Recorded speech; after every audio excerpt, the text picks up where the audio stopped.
Good morning, good morning, good morning. You are here with your morning motivation with Shamara Cox. Listen, I want to talk to you today about stickability, about not giving up, about not quitting. I don't care what it looks like. You are almost there. You are almost at the finish line. I was watching one of my favorite movies, Facing the Giants, and the coach had one of his players strap another young man to his back. He blindfolded him and told him, "You can make it 50 yards."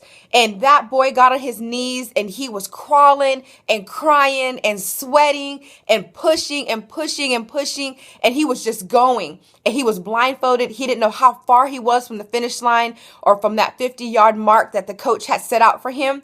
And he was plowing and he was pressing and he did not quit. And to the very end, he finally just gave up and said, "Coach, I can't do it. I can't make it." The coach took the blindfold off this young man and he was in the end zone.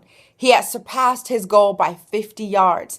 Listen, you are closer to the end. You are closer to the turnaround. You are closer to the breakthrough than you would ever believe. The problem is that we are so busy looking at all the situations and circumstances that are around us. Peter was walking on water. He got out the boat. His faith held him strong until he saw the wind and the waves coming, and that's when he began to sink. It wasn't the fact that he was walking on water that caused him to sink. It was everything around him that caused him to sink. So I'm going to encourage you today. Don't look at what's around you. God is working for you. Don't look at what's coming at you. God is behind the scenes right now, changing the scenery just for you.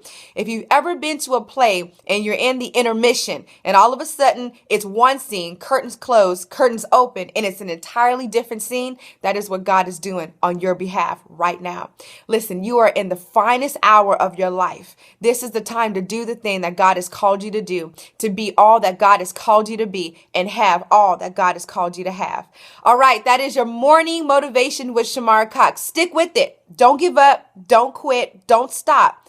You can do it. Remember to subscribe to our YouTube page. You have a wonderful day. Until we meet again. God bless.